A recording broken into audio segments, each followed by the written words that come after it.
Hi, hello everyone. In this video, we will learn about section 9 and 10 of Hindu Succession Act. Before that, I would like to give you one information that you can start your judiciary preparation with my classes, Kushang Mittal's judiciary classes online. For further detail, you can contact me on this number 753-1000390 over WhatsApp, and I will share with you all the details regarding my classes. सो अगर आप चाहते हैं घर बैठ के preparation करना तो आप इस नंबर पर मुझसे कांटेक्ट कर सकते हैं एंड आगे अपनी प्रिपरेशन जो है कर सकते हैं।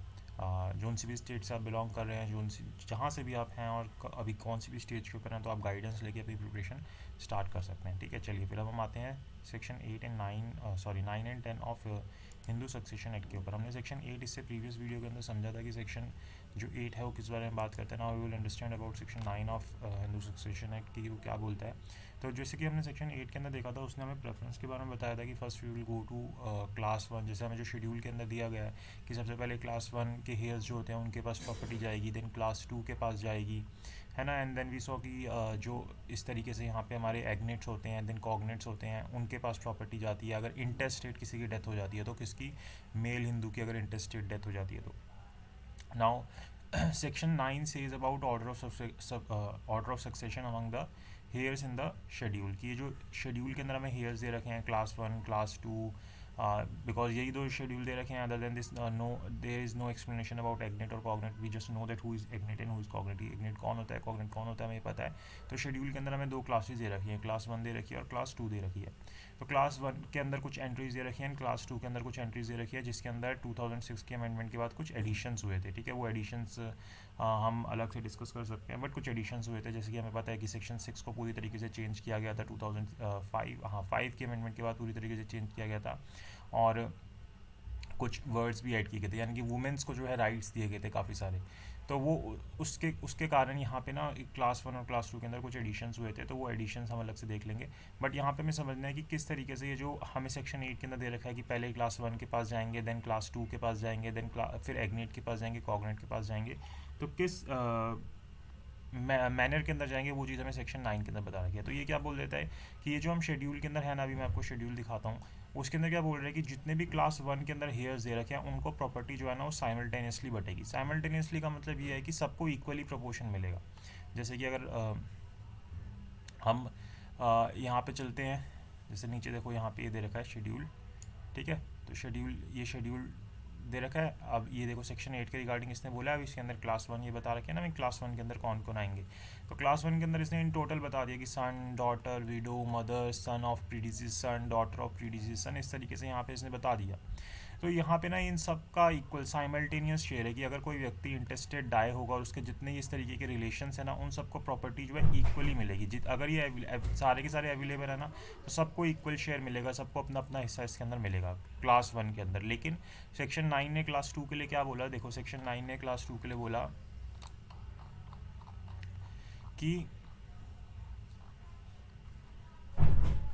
जो फिर उसके बाद क्या बोलता है कि those in first entry in class 2, कि जो फर्स्ट एंट्री के अंदर है क्लास 2 के अंदर, shall be preferred in those in the second entry, those in second entry shall be preferred to those in the third entry, and so in succession. तो देखो अब यहाँ पे हमारे पास क्या है, जो क्लास 2 है उसके अंदर एंट्रीज दी गई है हमें, ऐसे करके काफ़ी सारी एंट्रीज दी गई है। ये देखो, ये एंट्री 1, एंट्री 2, एंट्री 3, एंट्री 4, ऐसे करके दे रखा है इसने, आगे यहाँ तक एंट्रीज दे रखी है काफ़ी सारी। तो इस एंट्रीज के अंदर बोल रहा है कि जो सबसे पहले जो प्रेफरेंस मिलेगी ना क्लास जो ये एंट्री 1 है ना इसको मिलेगी, यानी कि सबसे पहले प्रॉपर्टी किसको मिलेगी, फादर को मिलेगी।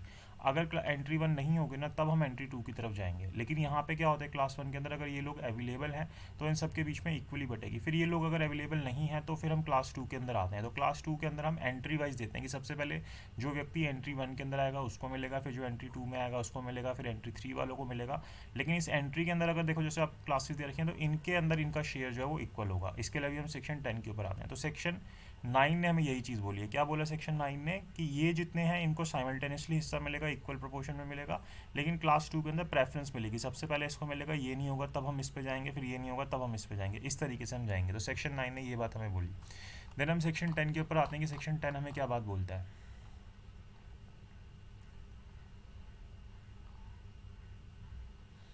ये देखो सेक्शन 10 हमें बोलता है कि the distribution of property among hairs in class 1 of the schedule. अब किस तरीके से हम जो क्लास 1 के अंदर दिए गए हैं, यानी कि जो हमें क्लास 1 के अंदर जिसको हम साइमल्टेनियसली बांट रहे हैं, जैसे सन आ रही थी, डॉटर आ रही है जिसके अंदर, है ना, इस तरीके से विडो आ रही है, कितने सारे रिलेशंस आ रहे हैं ना जो क्लास 1 है, तो उनके अंदर हम कैसे, और भी काफ़ी सारे हैं, यही नहीं है सिर्फ, और भी काफ़ी सारे, तो उनके अंदर हम कैसे प्रॉपर्टी को डिस्ट्रीब्यूट करेंगे। तो उसके लिए सेक्शन 10 बोलता है सबसे पहले कि अगर मान लो एक ये मेल है, इसकी डेथ हो जाती है इंटेस्टेट। ये सारी बातें कब एप्लीकेबल हो रही है? इंटेस्टेट, यानी कि बिना विल बनाए मर के, क्योंकि विल बना के अगर कोई व्यक्ति मरेगा तो वो विल के हिसाब से प्रॉपर्टी जाएगी, लेकिन उसकी डेथ कैसे होगी? इंटेस्टेट डेथ होगी।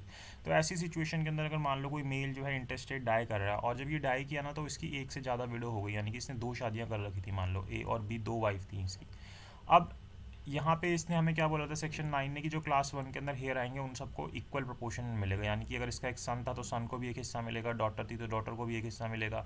इस तरीके से आगे जितने रिलेशन थे क्लास 1 वाले उन सबको एक एक हिस्सा मिलेगा। इसी तरीके से विडो के लिए भी बोला कि इनको भी एक हिस्सा मिलेगा, लेकिन यहाँ पे रूल 1 ने बोल दिया कि अगर एक से ज़्यादा विडो है तो इनको इन टोटल एक हिस्सा मिलेगा।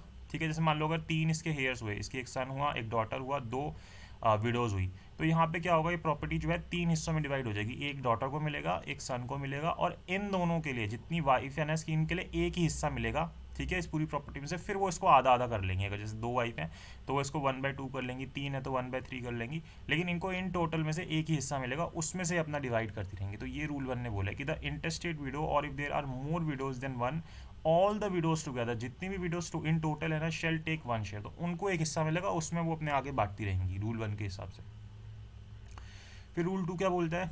The surviving sons, daughters and the mother of intestate shall each take 1 share. तो ये जो सर्वाइविंग सन है, डॉटर है और मदर है, ठीक है, सबको एक एक अपना हिस्सा मिलेगा। कि जैसे मान लो अगर उसकी एक इतनी बड़ी प्रॉपर्टी है तो सन का एक हिस्सा बनेगा, डॉटर का एक हिस्सा बनेगा, मदर का एक हिस्सा बनेगा, सब ईच जो है 1 शेयर लेंगे अपना अपना। ठीक है, ऐसे ही अगर इसके अंदर विडो भी होती, मान लो 2 विडो होती तो 2 विडो के लिए एक ही हिस्सा बनता, वो इसको फिर आधा कर लेती अपने में।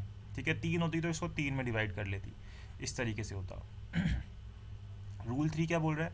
The heirs in the branch of each predeceased son और प्री डिजीज डॉटर, यानी कि मान लो ये व्यक्ति था, इसकी डेथ हुई, और ये क्या था, इसके आगे एक लड़का था, ठीक है, इसकी इससे पहले ही डेथ हो रही थी, तो इसका एक हिस्सा बनता था, आगे इसके 2 बच्चे थे। तो ये क्या बोल रहा है कि ये जो प्री डिजीज सन है ना, या फिर मान लो इसी तरीके से इसकी डॉटर थी और आगे इसके 2 बच्चे थे, तो या जो प्री डिजीज डॉटर है of the intestate shall take between them 1 share, तो ये अपने में 1 शेयर लेंगे, ये जितने भी है ना आगे, यानी कि जितना इसके फादर का हिस्सा बनता था, जैसे इसके फादर का 1/2 हिस्सा बनता था, डॉटर का 1/2 हिस्सा बनता था, जो इसके एक लड़का था एक लड़की थी, तो इस 1/2 को, मतलब कि अब इस प्रॉपर्टी का ये प्रॉपर्टी थी इसके 2, अब ये आधा हिस्सा इसके पास चला गया और आधा हिस्सा इस डॉटर के पास चला गया, लेकिन ये तो पहले ही मर चुका था, तो इसका मतलब ये नहीं है कि ये अपना अपना हिस्सा अलग अलग लेने लग जाएंगे, इनको एक ही 1/2 मिलेगा। अब ये आगे उसको, अब ये जो इनको आधा हिस्सा मिल गया ना, दोनों इसके 2 बच्चों को जो भी थे, ये इस प्रॉपर्टी को आधा या जितना भी इनका शेयर बनेगा उसके अंदर बांटेंगे। तो ये चीज़ इसने बताई है। ऐसे ही डॉटर के लिए, अगर जैसे डॉटर इसकी डेथ होने से पहले मर गई,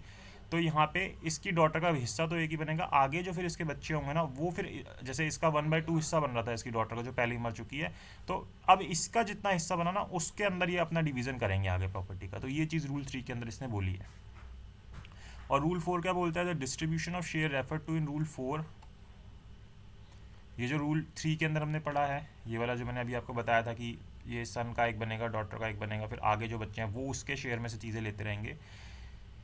Among the heirs in the branch of predeceased shall be so made that his widow and the surviving sons and daughter get equal portions and the branch of his predeceased sons get the same portion। अब वही चीज़ इसने आगे बताई है कि इन सबको फिर आगे इक्वल हिस्सा मिलेगा इसके शेयर में से। जैसे इसकी अगर एक डॉटर थी, एक सन था, एक विडो थी, तो सबको इक्वल इक्वल हिस्सा इसके शेयर में से मिल जाएगा। ऐसे ही among the heirs of the branch of predeceased daughter shall be so made that the surviving sons and daughters get equal portion. इसी तरीके से इसके आगे जो बच्चे होंगे उनको भी फिर इसकी प्रॉपर्टी में से, जो इसका हिस्सा बना था डॉटर का, उनको इक्वल प्रोपोर्शन में सबको प्रॉपर्टी बच जाएगी इसके हिस्से की।